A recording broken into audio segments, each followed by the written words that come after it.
సంఘటనలు. అసలు నాకు అర్థం కాని విషయం ఏంటంటే వీళ్ళకి ఇంత ధైర్యం ఎక్కడి నుంచి వస్తుందో నాకు అర్థం కావట్లా. అంటే పైన ఉన్నది మనవాళ్లే, ఏం జరిగినా చూసుకుంటారు అనేటువంటి ఒక ధైర్యమా, మనన్నేవాడు అడుగుతాడ్రే అనేటువంటి ఒక ధీమానా, ఏంటి అసలు?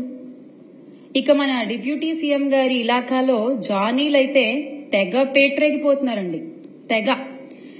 ఈ రోజు కూడా న్యూస్ మీరు చూసుకున్నట్లయితే దళిత బాలికపై 16 ఏళ్ల బాలికపై దుర్గాడ జానీ అనేటువంటి వ్యక్తి అసలంటే ఊరి శివార్లకి తీసుకెళ్లి ఆటోలో ఎక్కించుకుని ఒక మహిళని కాపలాగా పెట్టి ఆ అమ్మాయి మీద అత్యాచారం చేయడం.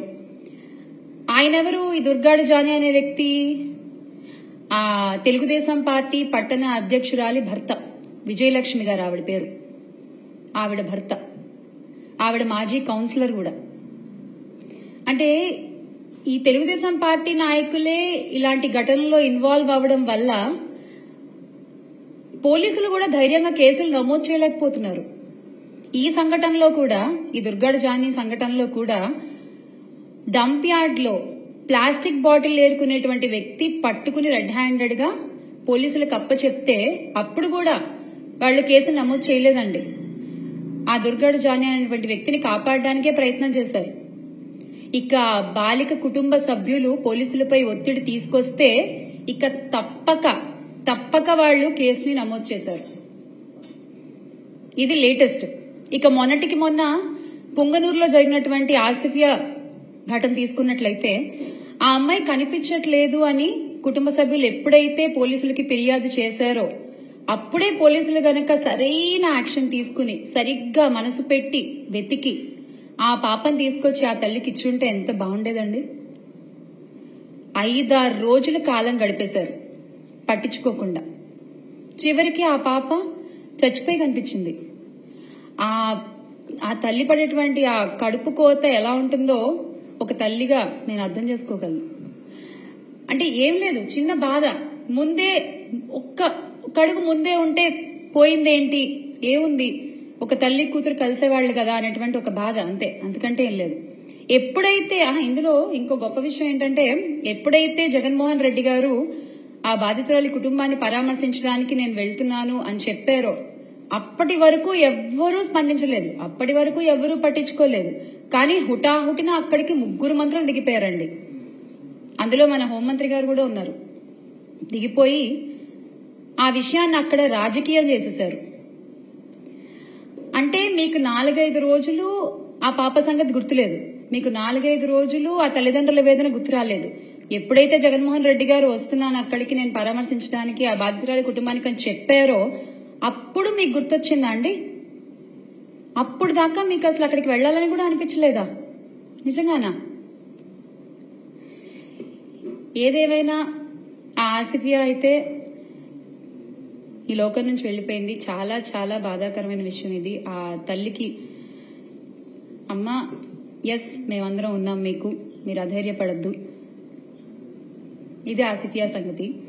ఇక తర్వాత పోలీస్ అధికారులు గురించి మనం మాట్లాడుకుంటున్నాం. పోలీసులు ఏం కేసులు నమోదు చేయట్లేదు, పోలీసులు తెలుగుదేశం పార్టీ నాయకుల్ని కాపాడడానికి ప్రయత్నం చేస్తున్నారు అని చెప్పి మాట్లాడుకుంటున్నాం. కానీ పాపం వాళ్ళు మాత్రం ఏం చేస్తారులేండి, వాళ్ళ కుటుంబాలకే రక్షణ లేదు, వాళ్ళ కుటుంబాలకే రక్షణ లేదు ఈ రోజున రాష్ట్రంలో. సిఐ ధర్మవరంలో 1 టౌన్ సిఐ నాగేంద్ర ప్రసాద్ గారు వాళ్ళ అమ్మగారు, 62 ఏళ్ల ఆవిడికి, స్వర్ణకుమారి గారు ఆవిడ పేరు, ఆవిడని కిడ్నాప్ చేశారు. 9 రోజులైనా సరే ఎటువంటి యాక్షన్ తీసుకోలేదు. 9 రోజులైనా వెతికే ప్రయత్నం చేయలేదు. కనీసం ఆవిడ ఎక్కడుంది మినిమం అయినా పట్టించుకోవాలి కదండి. అలా ఏమీ పట్టించుకోకుండా వదిలేశారు. ఏమైంది? చివరికి ఆమె హత్యకు గురైంది. పోలీసుల కుటుంబాలకే రక్షణ లేకపోతే ఇక మిగతా వాళ్ల పరిస్థితి ఏంటి? ఈ రాష్ట్రంలో ఏంటి మిగతా వాళ్ల పరిస్థితి? రాష్ట్ర ప్రభుత్వము పోలీస్ వ్యవస్థకు వారి అసమర్థతకు గుర్తుగా ఇంకొక సంఘటన కూడా మనం చెప్పుకోవాలి. ఇక్కడ నంద్యాల జిల్లా మచ్చుమర్రి ఉదంతం మీ అందరికీ బాగా తెలిసే ఉంటుంది. మచ్చుమర్రికి చెందిన వాసంతి అనే 5వ తరగతి విద్యార్థినిపై జూలై 7న కొందరు ఆ అమ్మాయిని అపహరించుకుపోయారు. ఆ తర్వాత ఆ అమ్మాయిని అత్యాచారం చేసి వాళ్ళ కుటుంబీకులు పోలీసుల్ని కాపాడమని అడిగితే, కంప్లైంట్ చేయమని అడిగితే, ఆ కంప్లైంట్ ఏదో తూతు మంత్రంగా అలా నోట్ చేసుకుని వాళ్ళకేదో కథ చెప్పారు, అత్యాచారం చేసి కృష్ణానదిలో పడేశారు అని చెప్పేసి చేతులు దులిపేసుకున్నారు. ఆ తర్వాత ఆ అక్యూజ్డ్ సంబంధించిన కుటుంబానికి సంబంధించిన ఎవరో ఒకరిని లాకప్ డెత్ చేసి కేసుని డైవర్ట్ చేసే ప్రయత్నం చేశారు తప్ప ఈ రోజుకి కూడా ఆ బాడీ ఏమైంది ఎవరికి తెలియదు. ఆ కుటుంబానికి ఆ అమ్మాయి బాడీ అందలేదు. ప్రభుత్వం నుంచి ఆ కుటుంబానికి ఎటువంటి న్యాయమూ జరగలేదు. ఏంటండి మహిళలకు మీరు ఇచ్చే గౌరవం? ఏంటండి చిన్నపిల్లల్ని మీరు కాపాడేటువంటి విధానం? ఇదా? మళ్ళీ గౌరవనీయులైన హోమ్ మినిస్టర్ గారు వంగలపూడి అనిత గారు ఒక మహిళ. ఇక కృష్ణా జిల్లా గుడ్లవల్లేరు ఇంజనీరింగ్ కాలేజ్ విషయం తీసుకుంటే 300 మంది అమ్మాయిలు రోడ్డెక్కి బాబు మా వీడియోలు అక్కడ ఉన్నాయి అని లబో దిబోమని మొత్తుకుంటున్నా కూడా గుట్టు చప్పుడు కాకుండా ఆ ఇష్యూని భలే మట్టు పెట్టేశారు. అసలు అంటే ఇమ్మీడియట్ గా హాలిడేస్ ఇచ్చేసి, ఇమ్మీడియట్ గా పిల్లల్ని వాళ్ళ ఇళ్లకు పంపించేసేసి, అసలు ఇక్కడ ఏం లేవు, అసలు ఇక్కడ ఏం జరగలేదు. అరే కళ్ల ముందు చెప్తున్నారు కదా ఆడపిల్లలందరూ వచ్చి, అది మీకు కనిపించట్లేదా? కావాలని చెప్తారా? సరదాగా చెప్తారా ఆడపిల్లలు ఇలాంటి విషయాల్లో? ఇంకొక ఇంట్రెస్టింగ్ విషయం ఏంటంటే ఇందులో లోకేష్ గారు కూడా అసలు ఇక్కడ కెమెరాలు ఉంటే చూపించాలి మీరు అని చెప్పి క్వశ్చన్ చేయడం అనేది చాలా, అసలు ఏమని సంబోధించాలో కూడా నాకు అర్థం కావట్లేదు. అది ఆయన ఒక గౌరవనీయ పదవిలో ఉండి ఆయన అసలు అలా మాట్లాడచ్చా? ఎంత అండగా నిలబడాలండి ఆ అమ్మాయిలకైనా. కానీ ఆయన చేసిన పని ఏంటి? ఉన్నాయి ఆ కెమెరాలు, ఎక్కడున్నాయి చూపించండి. ఇదా?